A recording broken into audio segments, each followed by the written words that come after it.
Plus में मेरठ जो कमिश्नरी है, इसमें 50,000 यूथ को अब तक वैक्सीन दिया जा चुका है।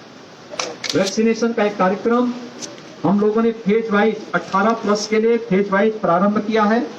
पहले 9 जनपद जो सर्वाधिक एक्टिव केसेस चाहते थे, पॉजिटिविटी ज्यादा थी, उन पे किया। फिर सभी नगर निगमों में हमने इसको लागू किया। अब सभी नगर निगमों के साथ ही हर कमिश्नरी मुख्यालय पर भी हम लोग कल से 23 जनपदों में 18 प्लस का वैक्सीनेशन का कार्यक्रम प्रारंभ होने जा रहा है। युद्ध स्तर पर इस कार्यक्रम को आगे बढ़ाने के साथ ही प्रदेश सरकार ने एक व्यापक रणनीति बनाई है, जो कि कोरोना कर्फ्यू को एक सप्ताह के लिए आगे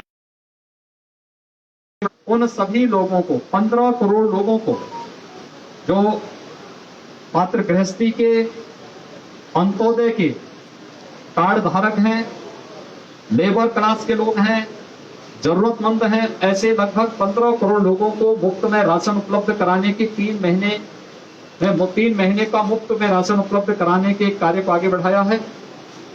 यह राशन प्रधानमंत्री गरीब कल्याण पैकेज के अतिरिक्त होगा। प्रधानमंत्री गरीब कल्याण पैकेज में एक यूनिट में 5 किलो खाद्यान्न निःशुल्क उपलब्ध कराया जा रहा है। उसके अतिरिक्त ये खाद्यान्न उसके अतिरिक्त होगा।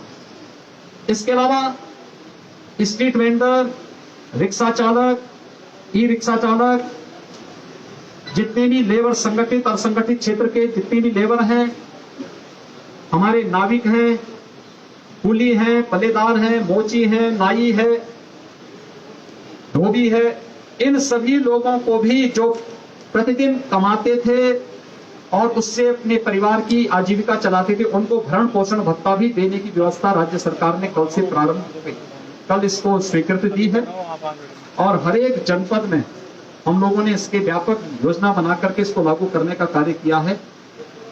थर्ड वेव को रोकने के लिए भी अभी से कार्य योजना हमारी प्रारंभ हो चुकी है। स्वच्छता, sanitization, fogging, high risk category को अवेयरनेस के लिए जागरूक करना और अवेयरनेस के व्यापक कार्यक्रम को आगे बढ़ाना, पब्लिक एड्रेस सिस्टम के माध्यम से लगातार लोगों में अवेयरनेस के कार्यक्रम को आगे बढ़ाने की कार्रवाई चल रही है।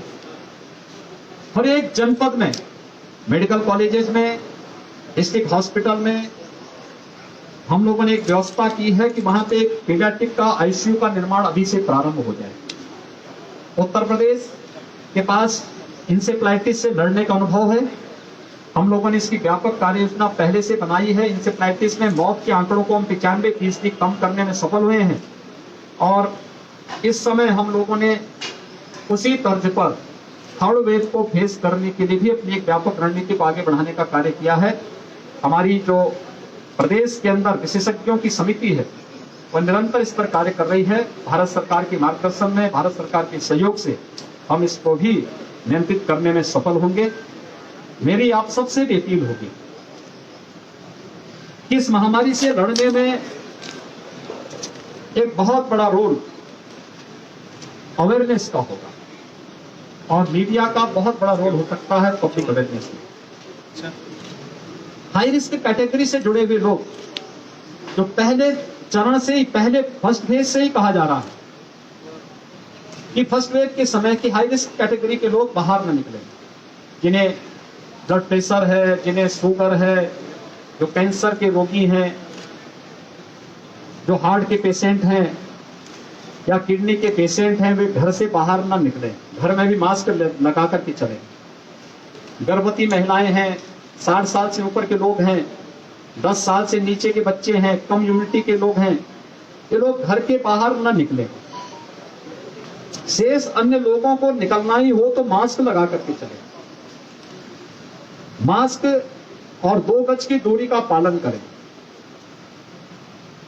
किसी वस्तु को छू रहे हैं तो सैनिटाइजर से हाथ साफ कर लें या साबुन पानी से साफ करें, हाथ साफ करें।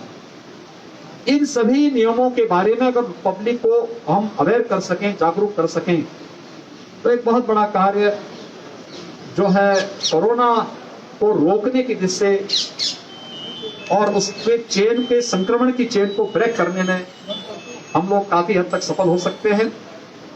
देश की कोरोना के खिलाफ इस लड़ाई में आपके माध्यम से भी सभी लोग जागरूक हो सकेंगे। इस अपील के साथ आप सबको बहुत बहुत धन्यवाद।